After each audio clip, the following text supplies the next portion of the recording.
Olá, querido amigo devoto da Mãe Aparecida. Aqui no Sábado no Santuário nós estamos vivendo o Sábado Santo. E quantas são as histórias, quantos mistérios envolvidos então no grande amor, o sacrifício que Jesus fez por cada um de nós na cruz. Uma das curiosidades é a respeito do Santo Sudário. Ele existiu? Ele realmente foi comprovado pelos historiadores? São muitos os questionamentos. E quem vai nos ajudar a esclarecer este fato por trás da história é o Padre Inácio de Medeiros. Vamos até ele.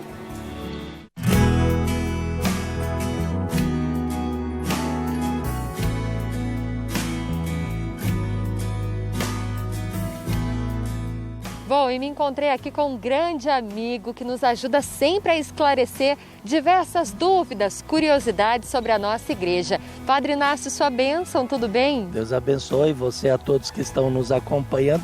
Nada melhor do que a gente estar numa paisagem como essa, um ambiente como esse, até nos inspira mais, não é? É verdade. E a pergunta que eu tenho para o senhor hoje é sobre o que a igreja diz sobre o Santo Sudário. Ô Jéssica, vamos entender primeiro o que é o Santo Sudário, porque pode ser que tenha pessoas que estão nos acompanhando que não o saibam.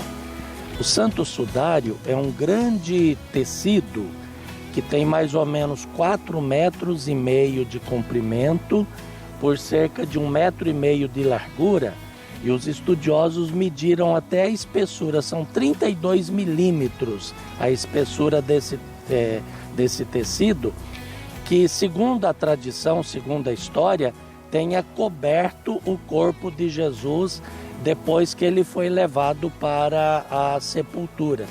Seguindo um costume daquele tempo, a pessoa, primeiro o corpo já sem vida, era colocado deitado sobre aquele tecido, a primeira parte, e depois o tecido era coberto, o corpo era coberto, e com isso as marcas do corpo da pessoa, sobretudo as feridas, tenham ficado gravadas neste tecido.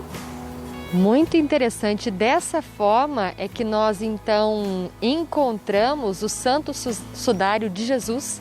Isso. Existe uma tradição de que o Santo Sudário, que hoje está em Turim, ou Torino, na Itália, uma cidade da região norte da Itália, que ele tenha coberto o corpo de Jesus após a sua crucificação.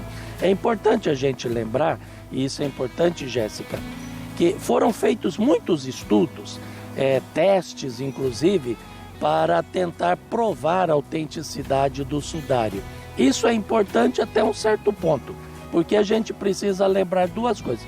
Primeiro, a força simbólica da fé, e depois a realidade. Para a gente entender, isso serve para qualquer objeto religioso. Mais importante do que o objeto é aquilo que ele significa. Então existem muitas contradições se o sudário cobriu ou não o corpo de Jesus. Alguns testes que foram feitos, inclusive com DNA, que é um teste moderno, prova a historicidade do sudário. Mas mais do que, vamos dizer assim, um objeto histórico, é a importância simbólica como promotor de fé que ele nos apresenta. Padre, que incrível saber, gente. Olha só quanta história tem a nossa Igreja Católica Apostólica Romana. Nós precisamos conhecer cada vez mais. Muito obrigada por esclarecer um pouco mais sobre a história, né? História por detrás dos fatos. E se você quiser acompanhar, sábado que vem tem mais outras curiosidades que você acompanha aqui na Rede Aparecida. Um abraço para vocês e até mais.